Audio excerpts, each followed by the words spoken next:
공부에는 왕도가 없다. 공부에는 순서가 없다. 나는 반드시 합격한다. 매일 저녁 귀간주한다. 침상에서 휠체어로 이동할 때 옳은 것은 1. 기립성 저혈압 징후가 있는지 살핀다. 2. 환자를 휠체어 앞쪽에 걸터 앉혀준다. 3. 환자의 바지를 잡고 회전하여 휠체어에 앉힌다. 4. 환자를 휠체어에 앉히기 전 휠체어의 발 받침대를 내린다. 5. 편마비 환자의 경우 마비된 쪽 침대 난간에 휠체어를 붙인다. 정답은요? 1번 기립성 저혈압 징후가 있는지 살핀다. 침상에 누워있다가 휠체어로 앉을 때 갑자기 어지러우면요 낙상을 입으니까 기립성 저혈압 징후가 있는지 살핀다 뭐 이런 것도 맞습니다. 다른 건 왜 틀렸을까요?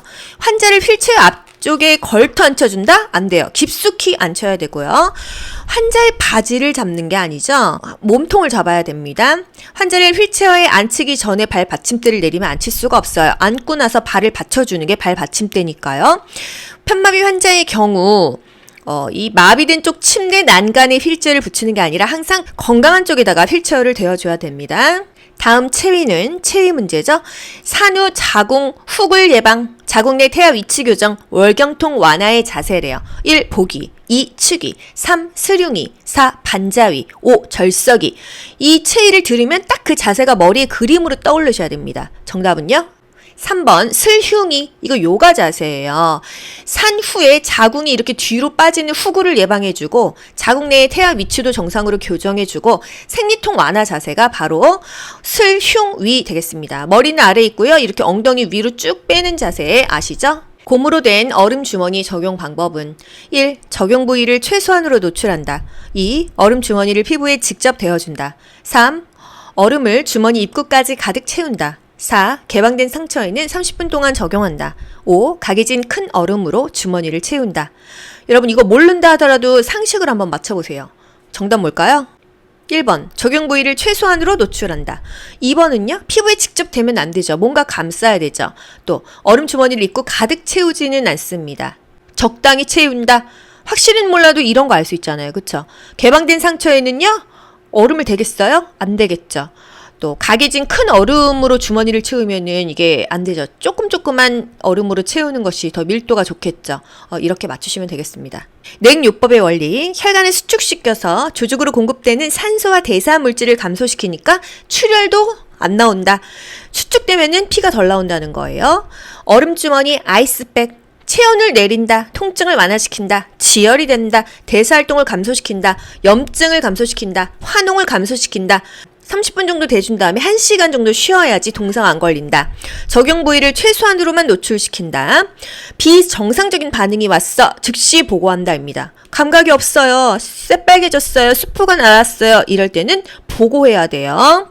얼음 주머니를 사용하면 안 되는 대상자가 있어요. 외상으로 조직이 막 파괴되어 있고 혈액순환이 너무 안 되는 사람 얼음 주머니 하면은요. 외상 조직 더 파괴되겠죠? 혈액순환 안 되겠죠?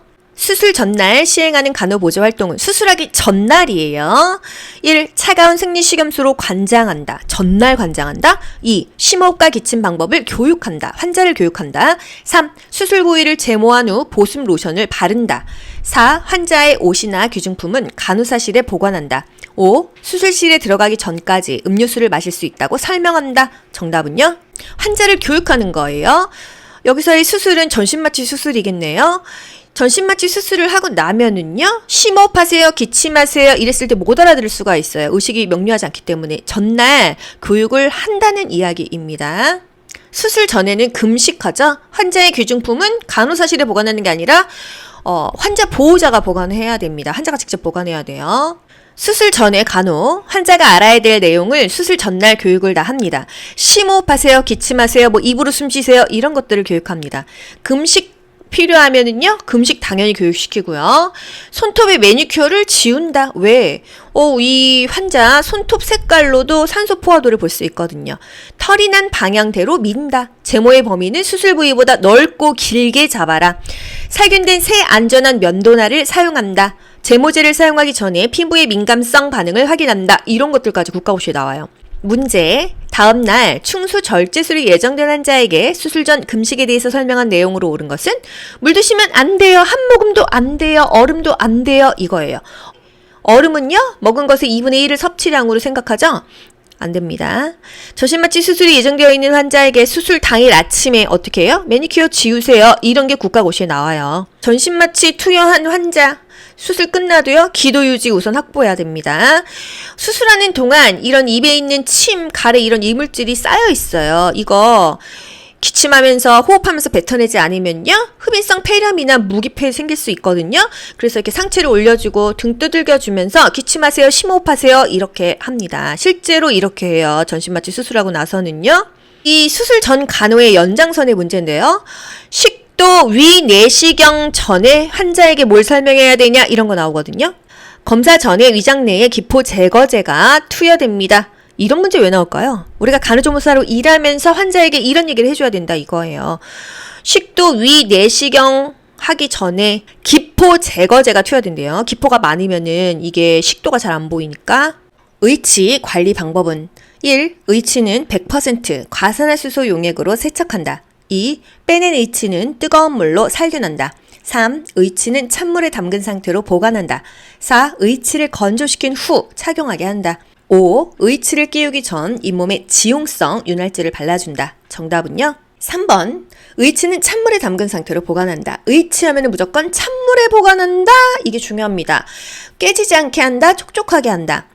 1번. 의치는 과산화수소 용액으로 세척하지 않고요. 의치 세정제 또는 주방세제, 퐁퐁으로 세척을 합니다.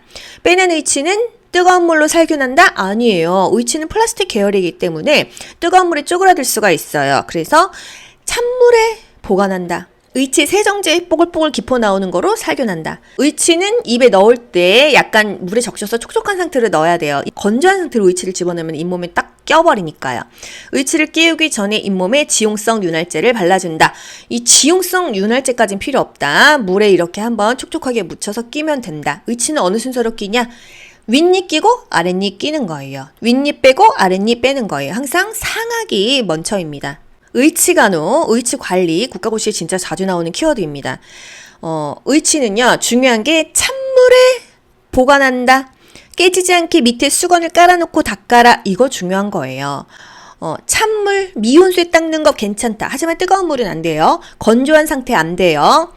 의치는 뭐에 닦냐? 가산화수소가 아니죠? 2% 증조수, 붕산수로 의치를 닦는다. 또 의치 세정제도 괜찮다.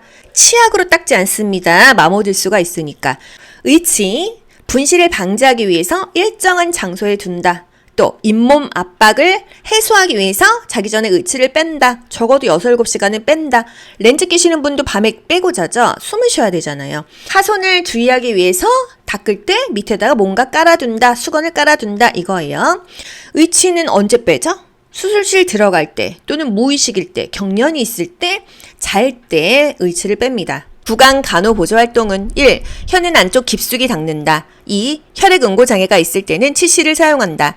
3. 칫솔질을 할 때에는 치아의 안쪽 면을 먼저 닦는다. 4. 앞니의 안쪽 면을 닦을 때는 칫솔을 세워서 닦는다. 5. 치주염 환자의 앞니는 칫솔을 좌우로 강하게 문지르며 닦는다. 정답은요? 4번. 앞니의 안쪽 면을 닦을 때는 칫솔을 세워서 닦는다가 되겠습니다. 혀는 안쪽 깊숙이까지 닦지 않는다. 구토할 수 있으니까 또는 질식을 일으킬 수 있으니까. 혈액 응고장애가 있을 때는 치실 사용하지 않아요. 피 안 멈추면 안 되거든요. 혈액 응고장애 대표적인 거 혈우병 같은 거.